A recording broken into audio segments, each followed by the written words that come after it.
नमस्कार छात्रों, मैं फिर आपसे मिल रहा हूं।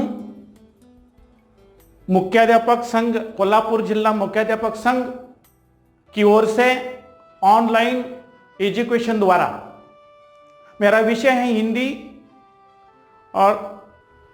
है हिंदी और दूसरी इकाई का 5वां पाठ है ईमानदारी की प्रतिमूर्ति। लेखक है सुनील शास्त्री। सुनील शास्त्री हमारे भारत के द्वितीय प्रधानमंत्री लाल बहादुर शास्त्री के पुत्र। लाल बहादुर शास्त्री को 2 पुत्र, एक और दूसरा सुनील। सुनील शास्त्री जी ने संस्मरण पाठ के रूप से यहां लाल बहादुर शास्त्री जी के व्यक्तित्व और कृतित्व के बारे में उनकी यादें बताई। उनका वर्णन उन्होंने अपने इस संस्मरण पाठ में किया है। ईमानदारी एक भाव है। यह भाव व्यक्ति के कृतित्व और व्यक्तित्व के कृतित्व में दिखाई देता है, उनके कर्म से दिखाई देता है और उनकी यादें वो बता देते हैं।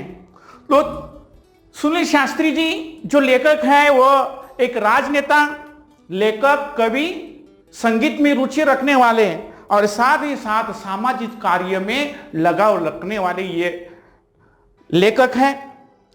और इस पाठ में उन्होंने अपने पिताजी, अपने बाबूजी के बारे में, उनकी जो ईमानदारी है, उनकी जो सादगी है, उनकी जो सरलता है, सच्चाई है, पर दुख कातरता आदि गुणों का वर्णन उसके व्यक्तित्व से, उनके कृतित्व से दिखाई देता है। सारी यादगार बातें लेखक बता रहे हैं। वो कहते हैं कि जब बाबूजी थे तो किसी बात की अभाव की बात नहीं थी, किसी की कमी नहीं थी। लेकिन दूसरी बात में यह है कि जब बाबूजी नहीं रहे तो हमें एक सरकारी बैंक में नौकरी करना पड़ा। और जब वो कहते हैं कि मेरा जब जन्म हो गया तब बाबूजी पुलिस मंत्री थे, आज उसे गृह मंत्री कहा जाता है। और उस वक्त हमें लगता था कि हमारे पास एक गाड़ी होनी चाहिए, अच्छी गाड़ी होनी चाहिए। और ऐसी कल्पना की उड़ान भरते भरते वो बड़े हो रहे थे और गृह मंत्री के साथ साथ हमारे बाबूजी प्रधानमंत्री भी बने। और प्रधानमंत्री बनने के बाद उनके पास प्रधानमंत्री को, हमारे बाबूजी को, ये जो इम्पाला शेवरलेट गाड़ी भी उनके घर में आ गई। अब बात यह है कि उन्हें उस गाड़ी चलाने का मन में भाव रहता था, मनीषा रहती थी, इच्छा रहती थी कि हम भी उस गाड़ी को देखकर चलाएं। लेकिन वो धीरज नहीं होता था। लेकिन एक दिन बात हो गई कि उसे देखते देखते उसके मन में धीरज बढ़ गया और उसने निजी जो सचिव है उस सचिव को कहा, सया साहब जरा ऐसा करो कि गाड़ी रेजिडेंशन की ओर लेकर आने के लिए ड्राइवर को बता दो। ड्राइवर 2 मिनट में उसके सामने हाजिर हो गया और हाजिर होने के बाद अनिल को कहा कि तुम चलाओ गाड़ी। लेकिन अनिल ने कहा कि मैं नहीं चलाऊंगा, तुम ही चलाओ। दोनों गाड़ी में बैठ गए और वो बाहर अपने मित्र के यहां खाने के लिए चले गए थे। बातचीत हो गई, खाना हो गया और बातचीत में कब समय बीत गया मालूम नहीं, रात को देर हो गई। और रात को देर हो जाने के बाद ये घर लौट रहे थे। घर लौटते ही फाटक के पास ही रुक गए और धीरे धीरे संतरी के पास गए, पहरेदार के पास गए और उन्होंने बताया, उनको हिदायत दी कि मैं जब अंदर आ जाऊंगा तो धीरे से फाटक को खोल देना, सैलेट वगैरह कुछ नहीं करना, बूट की आवाज़ हो जाएगी। और जब मैं अंदर चला जाऊंगा तो आवाज़ न हो ऐसे फाटक लगाना, आवाज़ करने लगा तो ऐसे उनको छोड़ देना है, खुला छोड़ दो। ऐसे कहने के बाद सुनील और अनिल अंदर चले गए। वो सीधे किचन की ओर से दबे पांव कमरे में जा रहे थे तब माँ मिली। माँ को कहा कि बाबूजी आ गए हैं? तो उन्होंने कहा हाँ आ गए हैं। तो कुछ कहा क्या? और उन्होंने कहा कि मैंने सब कुछ उनको बता दिया है, तुम चिंता मत करो।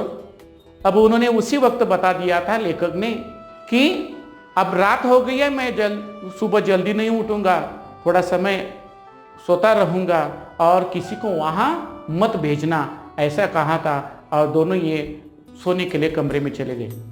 सुबह के 5:30 बजे होंगे, दरवाजा खटखटाया गया।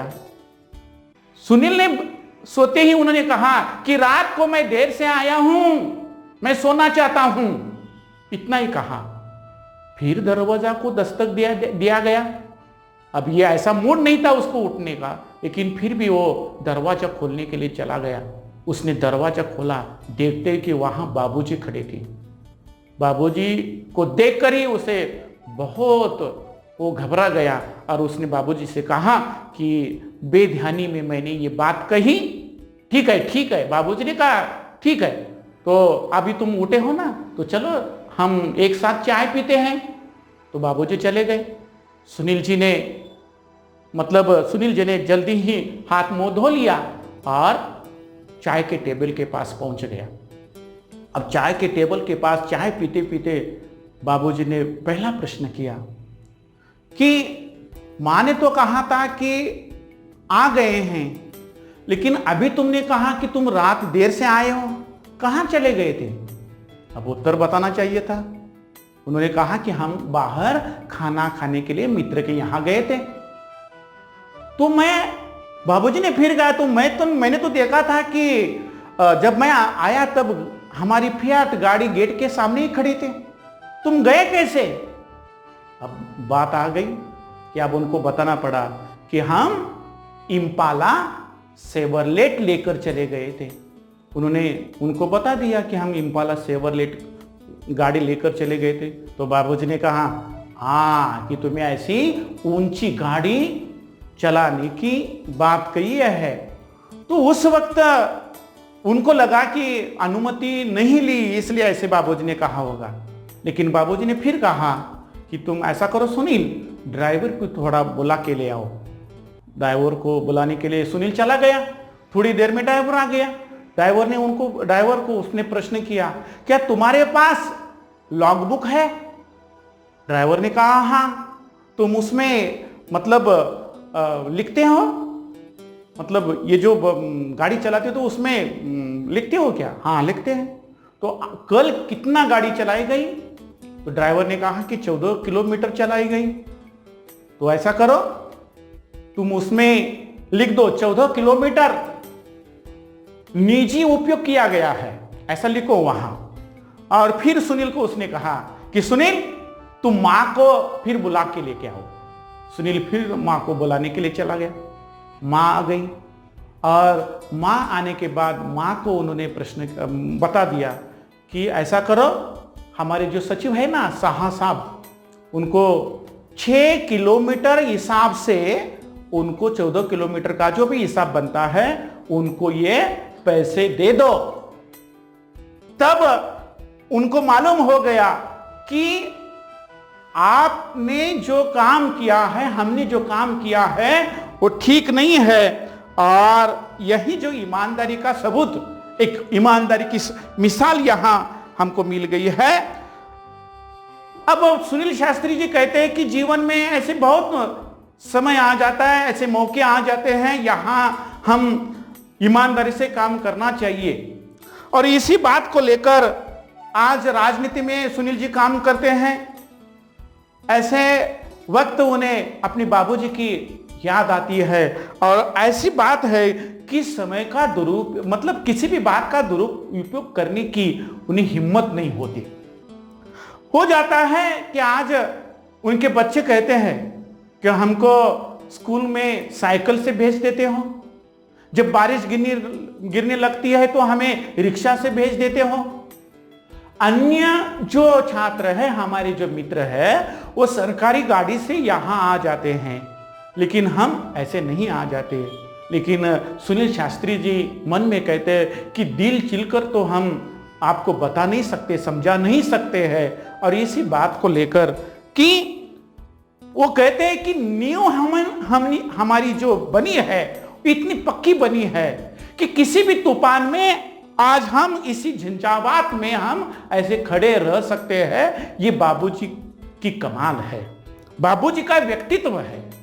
एक बात है कि बाबूजी के व्यक्तित्व की याद में लेकर कहता है कि जब बचपन में हम उनके साथ हमारे कुछ समय हमने बिता दिया, बाबूजी के सुनहरी जो अनुभव है वो अनुभव बता देते हैं। वो कहते हैं कि उस वक्त अनिल और सुनील, जैसे ये दोनों उनके, अनिल उनका भाई है, तो बाबूजी के व्यक्तिगत निजी काम करना उन्हें बहुत गर्व लगता था कि बाबूजी हमें ही काम बताए, मैं उनका काम साफ सफाई से कर जाऊं।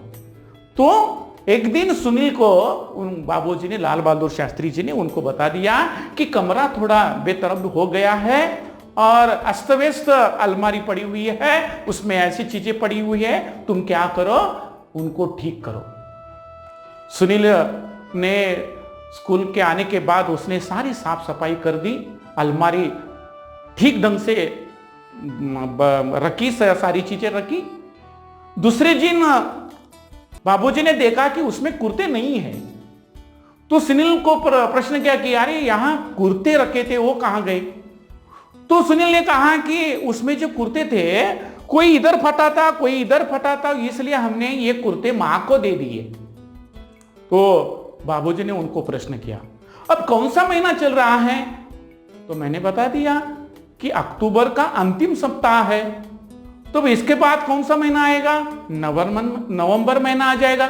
और नवंबर में क्या होता है? जाड़े के दिन होते हैं। तो उस वक्त में ये फटे हुए कुर्ते कोट के अंदर पहनूंगा तो उसका सही इस्तेमाल हो जाएगा। अब ये जब कहा तो सुनील जी उनको देखते ही रह गए। और उसने दूसरी बात ये कही कि ये हमारे जो कुर्ते बने हैं ये खादी से बने हुए हैं, लोगों की कष्ट मेहनत उस पर लगी हुई है और मतलब कष्ट और मेहनत का सदुपयोग होना जरूरी है। ये जो कपड़ा बना हुआ है, ये खादी का कपड़ा जो बना हुआ है, उसका सही इस्तेमाल होना जरूरी है। उसके बाद सुनील जी हमेशा उनके पोशाक की ओर देखते थे, उनके कपड़े की ओर देखते थे। एक दिन ऐसा हो गया कि जब कपड़े पहनने लायक नहीं रहे, तब वो कुर्ता उन्होंने अपनी मां को दे दिया बाबूजी ने, और कहा कि उनके सुंदर रुमाल बनाओ। अब एक बात है कि हम जो कुर्ते फटे हुए हैं उसका कैसा इस्तेमाल करना है, और जब इस्तेमाल के लिए भी ठीक नहीं रहता है तो उसका उपयोग कैसा करना है, खादी का कैसा उपयोग करना है, उन्होंने अपने घर में ही सुनील शास्त्री जी ने देखा था। उस वक्त से उनके बाबूजी की ओर वो आकर्षित हो गए थे। सुनील को बात यह है कि सुनील को खादी का उपयोग करने के लिए, खादी से अपना जो भाव है, स्वदेशी जो भाव है वो रखने के लिए कहने की जरूरत नहीं पड़ी। उनके कर्तृत्व से, उनके व्यक्तित्व से, उनके रहन सहन से पता चल गया था कि बाबूजी कितने अपने देश से, अपने इस स्वदेश से प्यार करते हैं। और यही बात है कि मतलब अपने बेटे को कुछ बातें कहने की बात नहीं है, जैसे रहते हैं उस रहने से भी वो प्रेरणा ले सकते हैं। और ऐसी ही प्रेरणा सुनील जी ने अपने जीवन में ले ली है, लेखक ने ले ली है। और यही बात है कि वो उसका व्यक्तित्व जो है वो आकर्षित हो गया है। दूसरी बात यह है कि सुनील जी कहते हैं कि बाबूजी के साथ साथ माँ जी के बारे में भी ये बात कहना चाहते हैं। एक औरत, शादीशुदा औरत की बात, अपने परिवार को कैसे समेट कर रखना है, अपने परिवार में जैसे है वैसे उसमें, मतलब जैसे है वैसे उसमें रहना है, उसे अपने कुटुंब में, अपने परिवार में, उसमें कोई भी परेशानी, पीड़ादायक कोई काम नहीं करना है।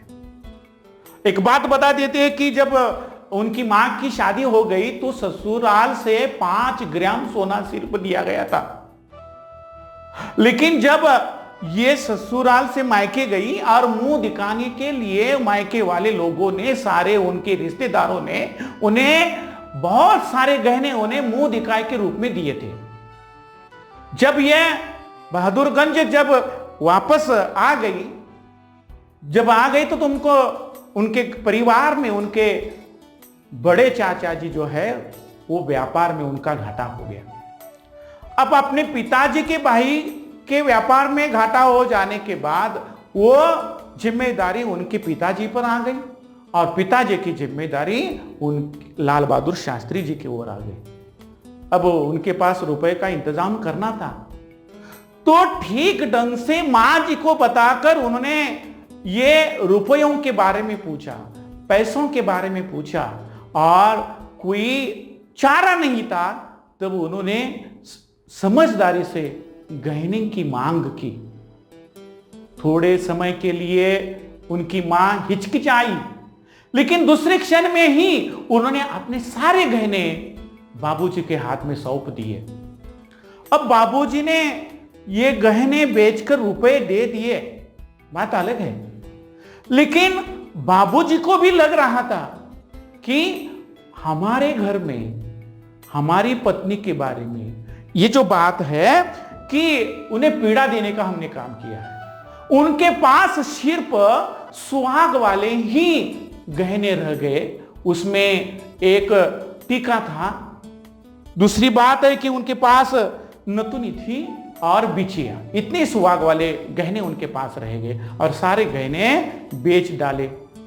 हमने पीड़ा दे दिया अपनी पत्नी को। जब उन्होंने बात की कि जब तुम फिर मायके मिर्जापुर जाओगी तो वहां के लोग तुम्हें गहने के बारे में पूछेंगे तो हम क्या बताएंगे, तो क्या बताएगी? तो उन्होंने कहा कि मैंने एक बहाना बनाने का काम किया है, मैं बहाना बनाऊंगी, कुछ ना कुछ कहूंगी। तो फिर प्रश्न किया बाबूजी ने, क्या कहोगी तुम?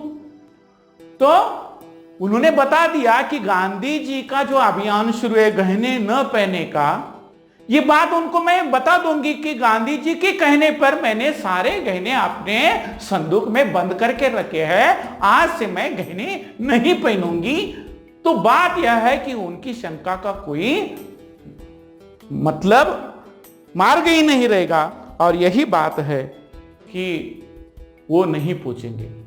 तो बाबूजी ने उन्हें कहा कि तुम मेरे जीवन में आने के बाद, शादी होने के बाद मैंने तुम्हें सिर्फ परेशानियां दी है, तुम्हें सिर्फ तकलीफें दी है और मैं ये अच्छी तरह समझता हूं कि तुम्हारी अन्य जगह शादी हो जाती, सुखी परिवार में तुम रहती, तुम्हें कोई परेशानी नहीं होती, तुम्हारी शादीशुदा ये जीवन जो है सुखी परिवार तुम्हारा होता। लेकिन क्या बात है, मैं तुम्हें मिल गया, मेरे परिवार में सिर्फ परेशानी से और कुछ नहीं है। और एक बात रही कि तुम्हारे सारे बदन के सारे गहने भी मैंने उतरा दिए गए। तो उस वक्त मां ने कहा, उस गहने की बात छोड़ दो, असली गहना तो मेरा है ही ना, आप ही मेरा असली गहना है। और बात यह है कि इसकी चिंता मत करो तुम, बात यह है कि गहने तो आते जाते रहेंगे, मनुष्य के जीवन में सुख और दुख आता रहेगा, सुख और दुख आता रहेगा और यही इसी में हमारा जीवन बीतता जाता है। सुमित्रानंद जी की एक पंक्ति है, वही पंक्ति मैं तुम्हें याद करा देता हूं। ना मैं चाहता सुख, ना मैं चाहता दुख, सुख दुख की इस मेल जोल से हमारा जीवन सुखपूर्ण, मतलब जीवन पूर्ण हो जाता है। जीवन में जैसे मनुष्य के जीवन में परेशानियां आती है, दुख आता है, लेकिन एक बात है कि हर सुख और दुख के बाद, मतलब एक दुख का रास्ता आ गया तो उसके मोड़ पर सुख तुम्हारा इंतजार करता रहता है, सुख तुम्हारा इंतजार करता रहता है और उसी में अपना जीवन, हमारा जीवन परिपूर्ण हो जाता है। और यही बात है कि ये जो इतने बड़ी हस्ती, देश के प्रधानमंत्री के रूप में रहने वाले जो लाल बहादुर शास्त्री जी है, वो लाल बहादुर शास्त्री जी अपने व्यक्तित्व और कर्तव्य से महान बन गए, उनकी ईमानदारी से महान बन गए, उनकी सादगी से महान बन गए, उनकी सच्चाई से महान बन गए। और यही बात है कि मनुष्य को महान बनाने के लिए ऐसे गुणों को होना जरूरी है। राजनीति में काम करने वाले लोग ये ऐसे होना जरूरी है। एक मिसाल के रूप में हम उनको देख सकते हैं, लाल बहादुर शास्त्री जी का व्यक्तित्व और कृतित्व। धन्यवाद। इस पाठ के बाद हम स्वाध्याय की ओर चलते हैं। कृतियों के साथ उसमें एक प्रश्न पूछा जा सकता है स्वमत के लिए। 2 अंक के लिए अपना स्वमत लिखिए, ये प्रश्न है। उसमें मैं एक स्वमत आपके लिए लेकर आया हूं कि आज क्या मनुष्य मतलब स्त्रियों के लिए गहने अलंकार से ऊंचा महान कहा जा सकता है क्या? इस स्वमत से हम इसमें ये बात लिखेंगे। वैसे देखा जाए तो पुरान काल से आज तक स्त्रियों को गहना अलंकार ये उनका प्रिय रहा है, कहा जाता है कि सुंदर दिखने के लिए मनुष्य को मतलब स्त्रियों को गहने पहनना जरूरी है। सुंदरता बढ़ाने के लिए इसका हम उपयोग कर सकते हैं, लेकिन क्या मन की सुंदरता के लिए ये गहने ये अलंकार उपयोगी आ सकते हैं? नहीं आ सकते। हम सिर्फ मतलब गहने पहनने से अपने मन में कुछ जो भाव है उस भावों को रोक सकते हैं? नहीं रोक सकते हैं, क्योंकि हमारे मन में जो बात चलती रहती है वो अपने चेहरे पर दिखाई देती है।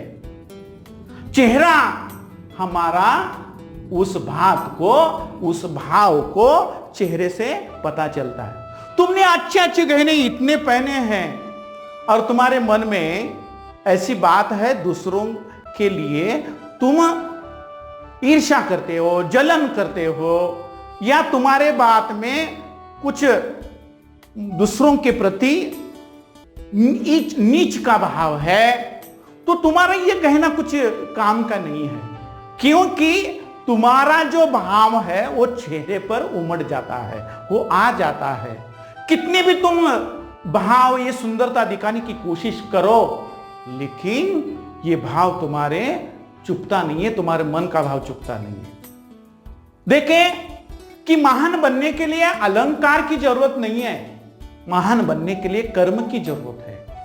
हमारे देश में ऐसी महान बहुत सी ऐसी स्त्रियां हो गई। देखो सावित्रीबाई फुले, मदर तेरेसा हो गई, बहुत से ऐसी महिलाएं हैं। उन महिलाओं के हम तस्वीर देखेंगे तो उन तस्वीरों में हमें सिर्फ एक ही अलंकार दिखाई देता होगा, सौभाग्य का अलंकार दिखाई देता होगा, दूसरा अलंकार दिखाई नहीं देता है, क्योंकि उन्होंने अपने कर्म से ये महान बन गई, कर्म से महान बन गई है। उन्हें कोई भी ऐसा गहना नहीं पहना और उन्हें पहनने की इच्छा भी नहीं थी, क्योंकि उनका दिल ही महान था और उन्होंने अपने दिल को कर्म में लगा दिया और कर्म से वो दुनिया में मशहूर हो गई। क्या अलंकार से स्त्रियां या औरत महान नहीं बनती?